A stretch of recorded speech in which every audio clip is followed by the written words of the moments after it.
The lights were already burning my eyes when I realized the camera had started recording. I could not see the faces clearly, only shapes behind brightness, men sitting still, watching, waiting for me to speak the words they had rehearsed into my memory all morning. My palms were wet beneath my black sleeves. The room smelled like dust and hot wires. Someone adjusted the microphone near my chest and whispered, "Speak clearly. This will help your family."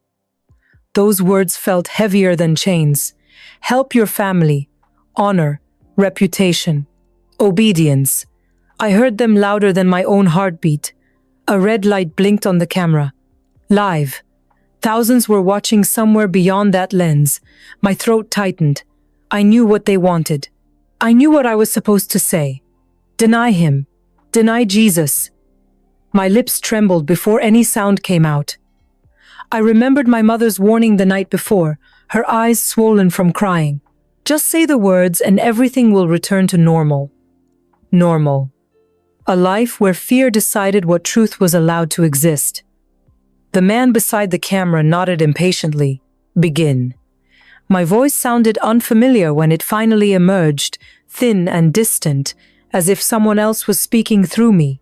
I repeated the prepared statement slowly, each sentence cutting deeper than the one before. I said I had been confused. I said I had been misled. I said Islam was my only faith. Every word felt like betrayal scraping against my soul. Inside, another voice cried out, silent but desperate, begging forgiveness for sentences my mouth could not refuse to form. My chest burned. I expected anger from God, judgment, punishment. Instead, something unexpected happened. Beneath the fear, beneath humiliation, a quiet peace began to rise, gentle and steady, like calm water touching fire. It confused me. Why did I feel comfort while denying the one I secretly believed in? Tears gathered in my eyes, but I forced myself to continue reading the script. The men nodded approvingly. They thought obedience meant victory. They did not hear the prayer forming silently inside me. Please forgive me. Please see my heart. I cannot say your name here, but you know I love you. The final sentence left my lips. Silence filled the room. Someone said, "Good, it is finished." But it was not finished. Something inside me had shattered completely. Not my faith in Jesus, but my trust in fear itself. As they turned off the camera, relief spread across their faces. Mine remained still. Deep within me, courage flickered for the first time. I lowered my eyes so no one would notice the tears sliding down. Under my breath, so quietly no microphone could capture it, I whispered the forbidden words, "Jesus, stay with me." That night, he answered, "My name is Amina Hassan. I am 29 years old, and for most of my life I believed obedience was the same thing as faith. I was born into a respected Muslim family, where religion shaped every hour of every day. My father was known in our community for his devotion, my mother for her modesty and discipline. From childhood, I learned that a good daughter listened more than she spoke and feared God more than she understood him.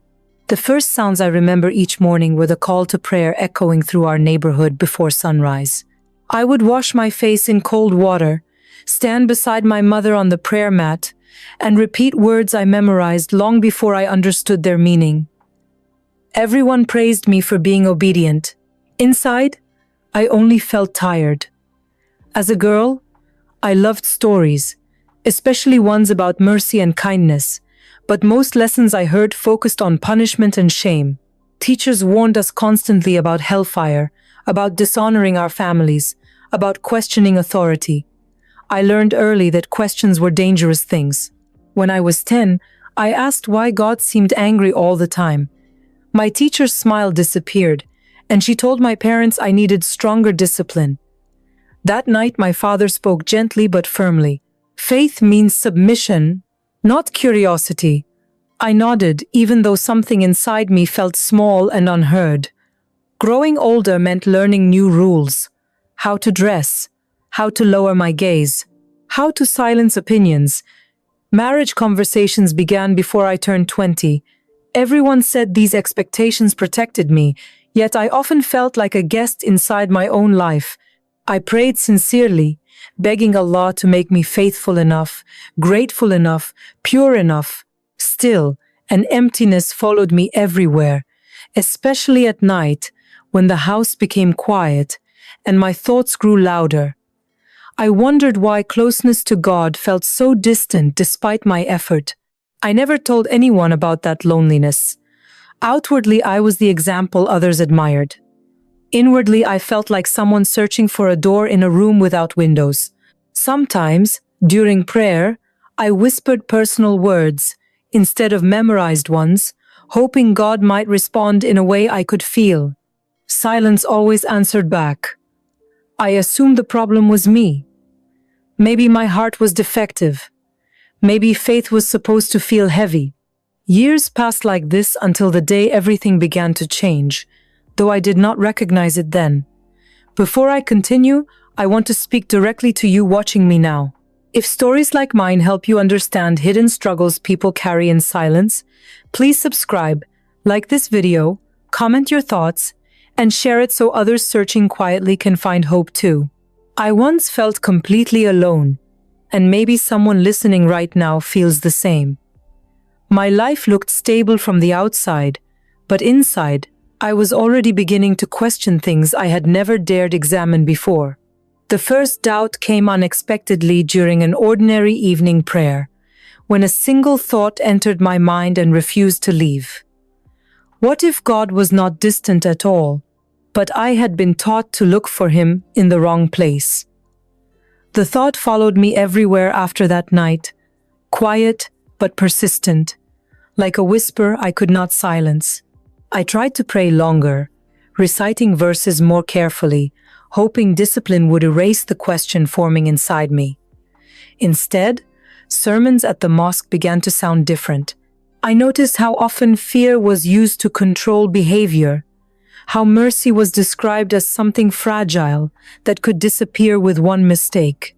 One Friday, the Imam spoke about compassion, yet afterwards scolded a young woman publicly for improper dress. The contradiction unsettled me. I told myself I was misunderstanding. That doubt was a temptation to resist, but my heart refused to settle. At home, I continued my routines perfectly, yet my prayers felt mechanical, like repeating words through a closed door. Late at night, when everyone slept, I began searching the internet secretly, lowering my screen brightness and listening carefully for footsteps in the hallway. My hands trembled each time I typed a question. Why does God feel far? How can someone know God personally? I deleted my search history immediately afterward, terrified someone would discover it. One evening, a video appeared in the recommendations, a woman speaking softly about Jesus changing her life. My chest tightened. I almost closed the page instantly because I had been taught Christians were deceived, their faith corrupted. Still, curiosity held me for a few seconds longer than I intended. She spoke about love without fear, forgiveness without earning it. Panic rushed through me and I shut the video, my heart racing as if I had committed a crime. I whispered istighfar repeatedly, asking Allah for forgiveness for even listening. Yet the words I heard would not disappear. Love without fear. That phrase haunted me. Flashbacks filled my mind of childhood lessons warning us never to read Christian texts, never to question the finality of Islam, never to allow confusion into our hearts.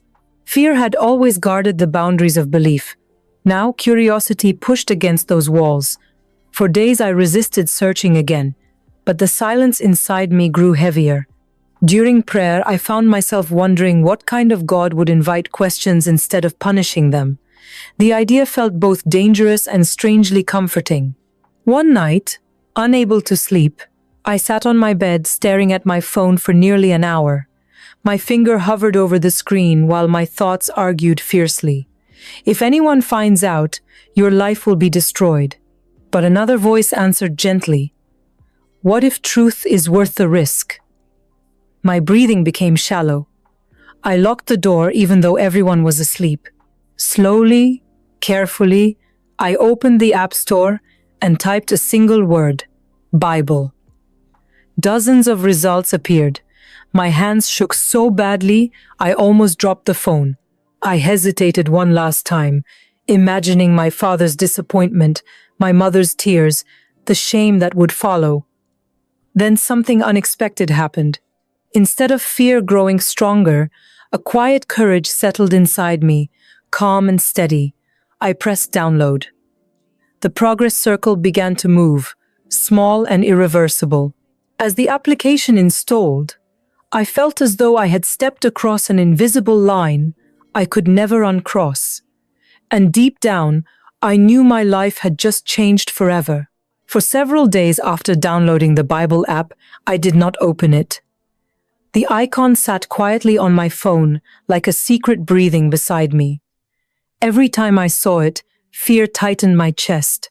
I convinced myself it was safer not to look, safer to pretend curiosity had passed. But at night, when silence wrapped around my room, I felt drawn toward it. One evening, after a long day of pretending everything was normal, I finally tapped the screen. My hands trembled as words appeared from the Gospel of Matthew. I expected confusion or anger, yet the sentences felt strangely gentle. Blessed are the poor in spirit, for theirs is the kingdom of heaven. I read the line again and again, unsure why tears suddenly blurred my vision.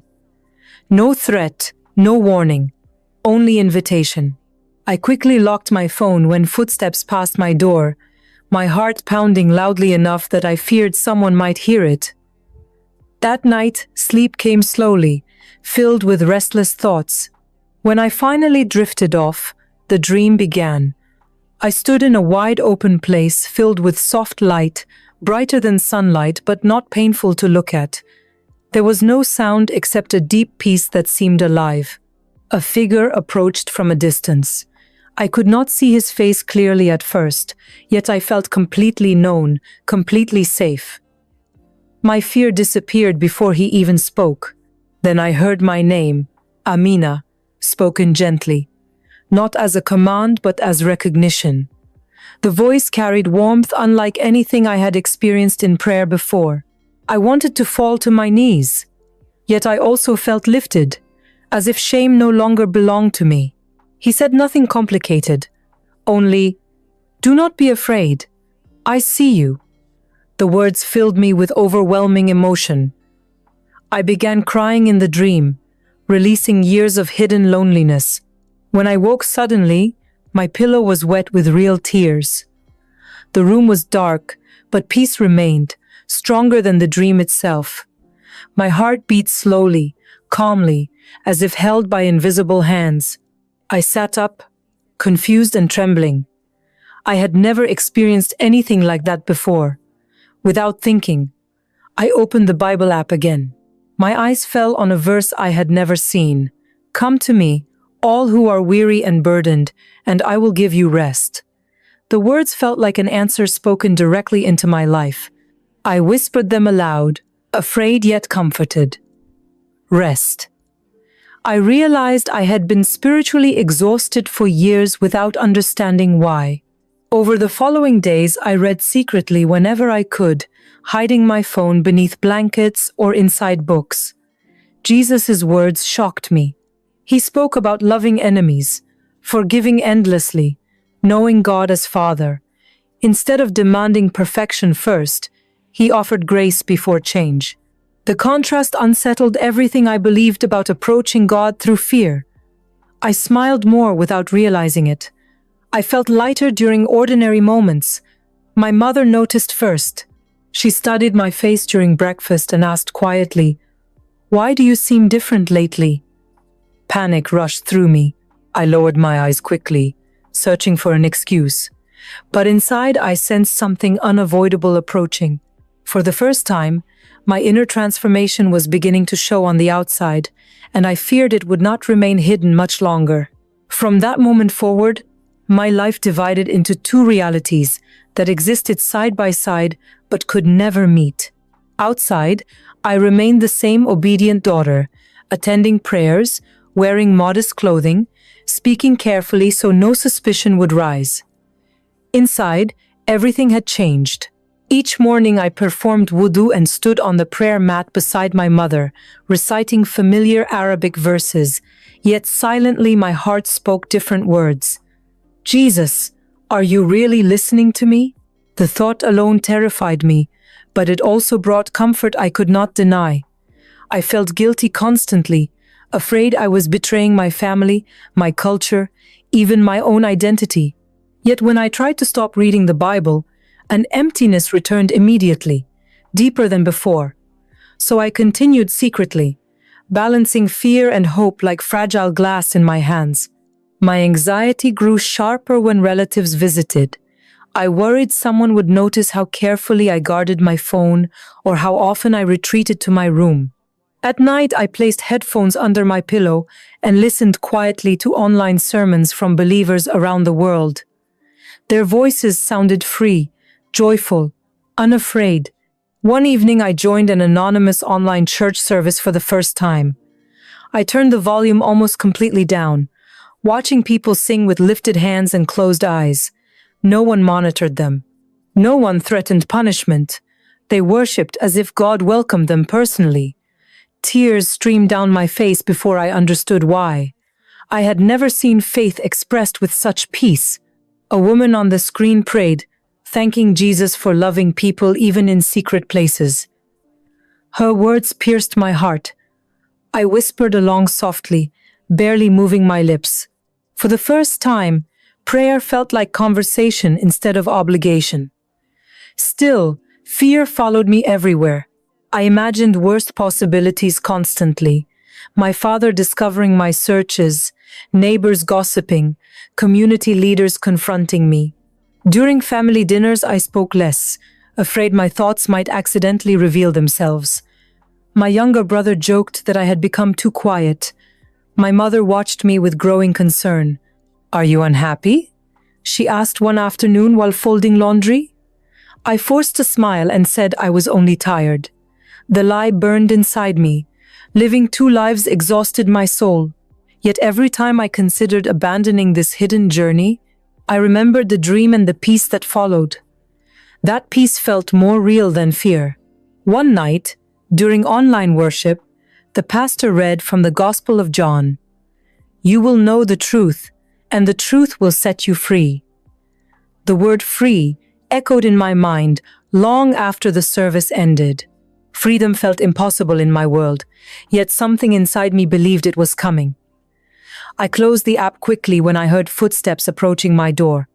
My heart pounded as the handle turned. My cousin entered suddenly, smiling casually, but her eyes fell immediately on my phone screen before I could lock it. "What are you watching?" she asked. Panic froze me. She stepped closer, reaching out before I could react, and took the phone gently from my hands. The screen was still glowing, and in that instant I knew my secret life had just been exposed beyond my control forever. The silence after she took my phone felt louder than shouting. My cousin stared at the screen, confusion slowly turning into shock as she scrolled. I reached for the device instinctively, but she stepped back, her expression changing into something I had never seen directed at me before, fear mixed with accusation. "Amina, what is this?" she whispered. My throat closed. Words refused to come. Within minutes, the entire house seemed to know. My mother entered first, her face pale, followed by my father, whose calm presence suddenly felt overwhelming. He took the phone without speaking and read quietly. The room filled with tension so heavy I could barely breathe. Finally, he looked at me and asked, "Is this true?"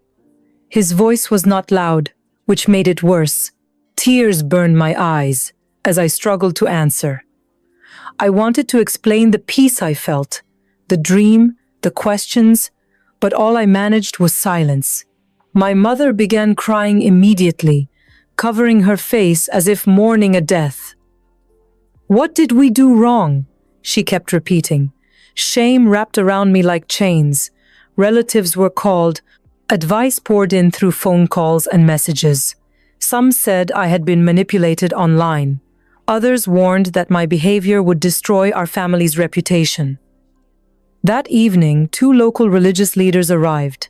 They sat across from me while my parents watched anxiously.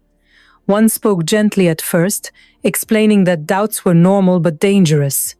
The other spoke more firmly, insisting Christians had corrupted scriptures and deceived weak believers. They asked questions rapidly, expecting agreement. I nodded mechanically, too overwhelmed to defend feelings I barely understood myself. When I hesitated, their tone hardened. "You must repent immediately," one said. "This path leads to disgrace." My father avoided my eyes. That hurt more than the accusations. Over the next days, my freedom disappeared. My phone was confiscated. I was rarely left alone. Conversations followed me everywhere, filled with warnings about hell, shame, and dishonor. I felt like a prisoner inside my own home. At night, I cried quietly into my pillow, whispering prayers without words. "Jesus, please do not leave me now." Despite fear, a strange peace remained beneath the chaos, steady and unexplainable. It confused me because circumstances grew worse while my heart felt strangely stronger. Eventually, the leaders returned with a solution. They explained that rumors had already begun spreading and needed to be stopped quickly. The only way to restore honor was public clarification. I would appear on camera and formally deny any connection to Christianity. "It will protect you," they promised. "Afterward, everything can return to normal." My mother begged me to agree, holding my hands tightly. My father finally spoke, his voice breaking slightly. "Do this for your family." The weight of their pain crushed me. I nodded slowly, though inside I felt something sacred trembling. That night I lay awake staring at the ceiling, realizing I was being asked to deny the very peace that had saved me from emptiness. Fear argued that survival required obedience, yet deep within, another voice whispered gently that truth always carries a cost. The next morning they told me filming would begin soon, and I understood my moment of decision was approaching faster than I was ready to face. The room looked smaller than I remembered when they brought me back for the recording. Bright lights hung above like silent witnesses, and the camera stood waiting on its tripod, unmoving and patient. A man handed me printed pages containing the statement I was expected to read. My fingers trembled as I held them. Each sentence felt heavier than paper should weigh. Around me, familiar faces watched carefully, measuring my obedience before I even spoke. Someone adjusted my chair and reminded me to sit straight. Another checked the microphone clipped to my clothing. Their movements were calm, professional, ordinary, which somehow made the moment more terrifying. Inside my chest, a storm raged between fear and faith. I kept asking myself whether God understood weakness. Would Jesus forgive words spoken under pressure? The director raised his hand. "We begin now." The red light turned on again. My mouth went dry instantly. I stared at the script, forcing my eyes to focus on the first line. My voice shook as I began speaking, repeating phrases declaring I had been confused, influenced, misled. Each word felt like stepping away from the peace I had discovered. Yet while my lips formed denial, my heart cried silently, "Jesus, you know this is not my truth. Please stay with me." As I continued reading, something unexpected happened. Instead of panic growing stronger, calm slowly filled me, deep and steady. It was not relief from obedience, but reassurance beyond circumstances. I felt seen, understood, even loved in that unbearable moment. Tears blurred the page, yet I finished every sentence exactly as instructed. The men nodded approvingly. To them, the problem had been solved. To me, something invisible had changed forever. When the recording ended, the room relaxed immediately. Conversations resumed. Someone congratulated my father quietly. I remained seated, unable to move. An emptiness opened inside me, painful and vast, as though I had lost something precious. For a brief moment, doubt attacked fiercely. Maybe I had failed completely. Maybe courage had abandoned me. I lowered my head, ashamed. Then, without warning, warmth spread through my chest, gentle but powerful. Peace returned stronger than before, wrapping around my thoughts like protection. I remembered words from the Bible I had read secretly.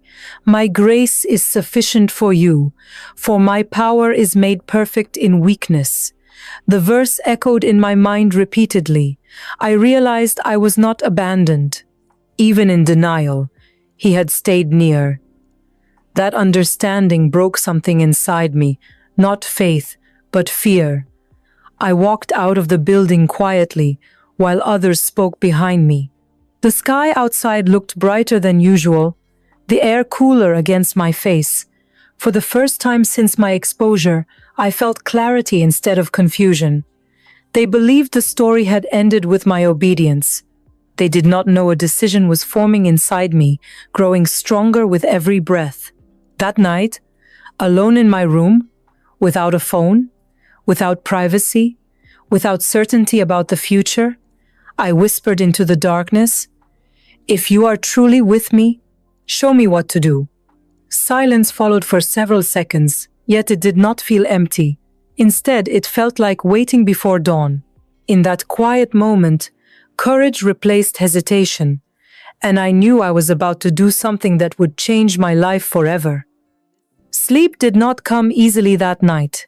My mind replayed the recording again and again, every word I had spoken echoing like a wound reopening.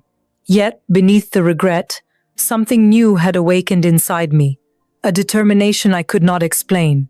I realized that silence would slowly suffocate the truth growing in my heart. If I continued pretending, fear would always control my life. Around midnight, I sat up in bed, listening carefully to the quiet house. Everyone was asleep. Moonlight slipped through the curtains, casting soft shadows across the floor. My hands trembled as an idea formed clearly in my mind.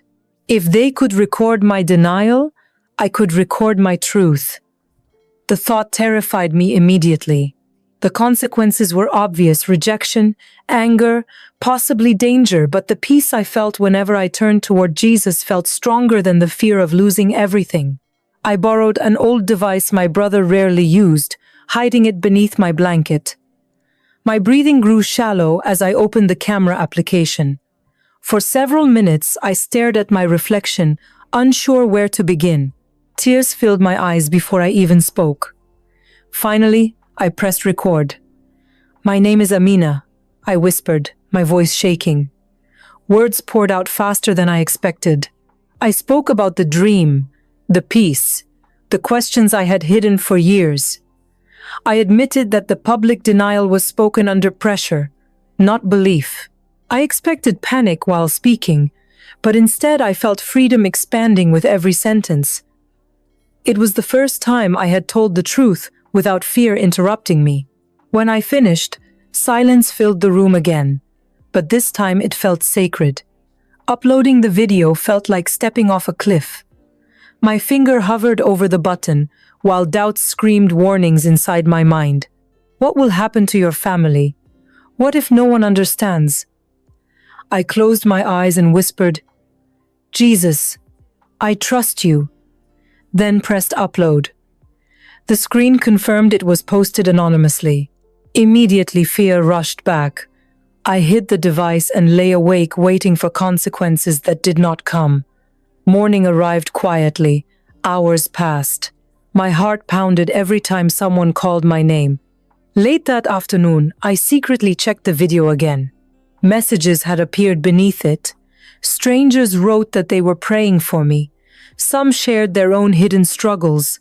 One comment said, "You are not alone. Jesus sees your courage." I began crying uncontrollably, overwhelmed by the realization that people across the world understood what I felt. For the first time, my faith was no longer isolated. Hope replaced loneliness. I reread every message repeatedly, feeling strength grow inside me. The fear that once silenced me began losing its power. I did not know what would happen next, but I knew I could not return to pretending anymore. That evening, however, tension filled the house unexpectedly. My father received a phone call, and his expression changed instantly. He looked toward me slowly, suspicion rising in his eyes.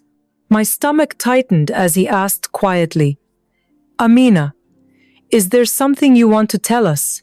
In that moment, I understood the anonymous protection I relied on was already collapsing, and the truth I had released into the world was about to return directly to my own doorstep. The backlash hit faster and harder than I could have imagined. By morning, whispers had filled the house, neighbors calling with questions I could not answer, relatives peering through windows, judging silently. My parents avoided looking at me directly, their disappointment a tangible weight pressing on my chest. My mother cried quietly in her room. My father sat in silence, gripping his hands as if trying to hold himself together. Messages from strangers who had seen my testimony continued to arrive on my hidden account, but they felt almost like distant echoes compared to the storm around me. I realized immediately that my life had changed. I could no longer remain in the home that had been familiar my entire life. Within days, my parents informed me that returning to normal would not be possible. I felt torn between fear and relief. I mourned the family I still loved, the traditions I had followed, and the safety I had once known. Yet at the same time, a strange lightness followed me, a certainty I had never felt before. I contacted a local church that had been quietly supporting ex-Muslims in dangerous situations. Their response was immediate and full of compassion.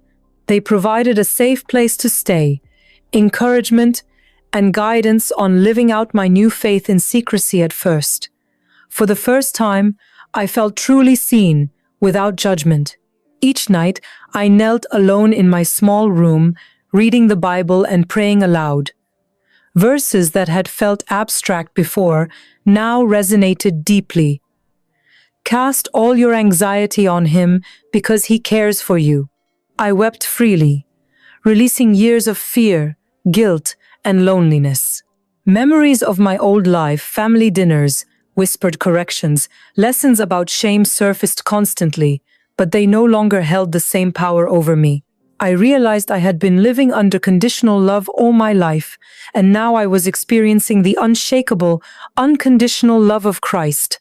Still, every day presented challenges, threatening messages, social gossip, and the constant worry about discovery reminded me that following Jesus would not be easy. But with each morning prayer, each whispered confession, I felt courage grow stronger. I remembered the dream, the figure who had called me by name, and I clung to that peace as evidence that I was not alone. And yet, a shadow remained.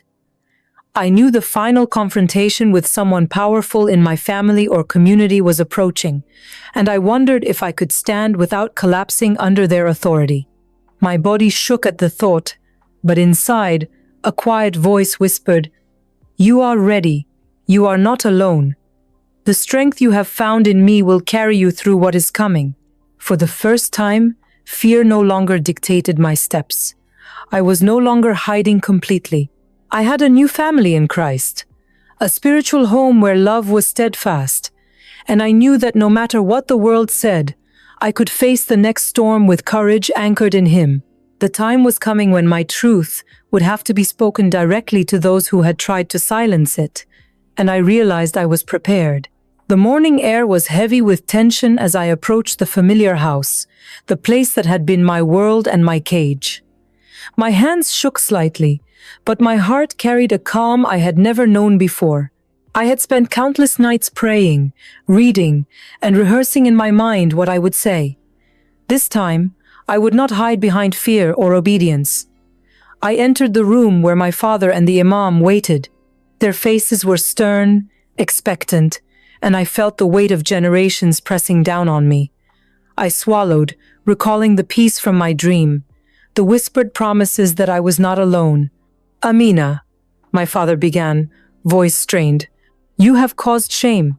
Explain yourself. I took a deep breath, feeling every fear of rejection, anger, and loss rising like a storm. Yet beneath it, a quiet certainty anchored me. I have nothing to hide anymore, I said softly but clearly. I follow Jesus Christ. I cannot deny him, and I will not. The Imam's eyes narrowed. Do you not understand the consequences? Your family? Your reputation? I nodded, acknowledging the risk, but my voice remained steady. I understand, but I also understand that truth and life cannot be sacrificed for fear. I will not speak lies. I will not turn away from him who saved my heart from despair. A tense silence filled the room. I watched their expressions shift as anger wrestled with disbelief. My father's jaw tightened, my mother's lips quivered. I felt the love I had for them, fierce and unbroken, and I spoke words that surprised even me. I forgive you for trying to protect me with fear. I do not hold anger. I only wish you could know the peace I have found. The Imam's eyes flicked downward, silence pressing heavy. I could sense the authority of their expectations faltering against something they could not see or control. In that moment, I realized fear no longer had power over me. My body relaxed, my heart lifted. I was no longer a captive of obligation or shame. I was free, and I knew the freedom came from a source far greater than anyone in the room. After what felt like hours, the atmosphere shifted. They said nothing more, only turned away, leaving me with a profound sense of resolution. I stepped outside into the sun, feeling its warmth on my face, aware that the life I had feared losing had already been transformed. I had lost everything familiar, yet I had gained everything I truly needed. A spiritual family of believers welcomed me with open arms, prayer, and love. And I knew I would never walk alone again. My story, once hidden in fear, was now a testimony to courage, faith, and the redemptive power of God's love. I looked up, whispered a prayer of gratitude, and smiled for the first time, knowing completely that though I had lost my old life, I had truly found life in Christ. The days that followed the confrontation were unlike anything I had imagined. The tension that had weighed on my chest for years lifted slowly, almost imperceptibly at first, like sunlight breaking through thick clouds. I walked freely, even in the streets where once every glance felt like judgment. Messages of encouragement from strangers who had seen my testimony poured in, each one a reminder that my courage had ripple effects far beyond my own fears. I began meeting other believers quietly, sharing stories, praying together, and realizing that I was not alone in this path. Each conversation strengthened me, as though God was weaving a new family around my soul. At night, I knelt to pray in ways I had never allowed myself before long. Unguarded prayers, tears streaming freely, laughter rising unexpectedly in the quiet darkness. I read my Bible with hunger, savoring verses like Matthew 11:28. Come to me, all who labor and are heavy laden, and I will give you rest. I felt that rest as a tangible presence, settling into my chest and spreading warmth to every corner of fear I had carried for decades. My body relaxed in ways it had never known, my mind quieted from years of ceaseless worry, and my heart bloomed with peace that no threat, no shame, no isolation could take away. Occasionally, memories of my old life returned: my mother's tears, my father's stern voice, the mosque walls that had once confined me, but I no longer felt trapped by them. Instead, I could hold those memories with compassion, forgiving those who had acted out of fear, ignorance, or tradition. I realized that forgiveness was not weakness. It was the doorway to freedom I had longed for. I began speaking gently to others who were struggling in silence, telling them my story with honesty, sharing the hope I had found without condemning anyone else. Every time I spoke, I felt a new courage bloom. One evening, sitting under a star-filled sky, I reflected on how far I had come from hiding, from fear, from a life dictated by obligation, to standing firmly in truth and love. I whispered a prayer of gratitude, my voice shaking but steady. Thank you, Jesus, for not abandoning me, for walking with me in every shadow, for giving me courage when I had none of my own. In that moment, I understood that faith is not the absence of fear, but the presence of God within it. I had lost everything I thought was safe and familiar, yet I had found life, true life, in His presence. I was free to love, to hope, to follow Him fully, no matter the cost. And in that freedom, I knew with absolute certainty that nothing could ever separate me from the peace and grace I now carried. My story, once hidden in shame and silence, had become a testimony of courage, of the transformative power of truth, and of God's unending love. I lost everything, yes, but in Jesus, I found life beyond anything I could have imagined, and I knew I would never be alone again.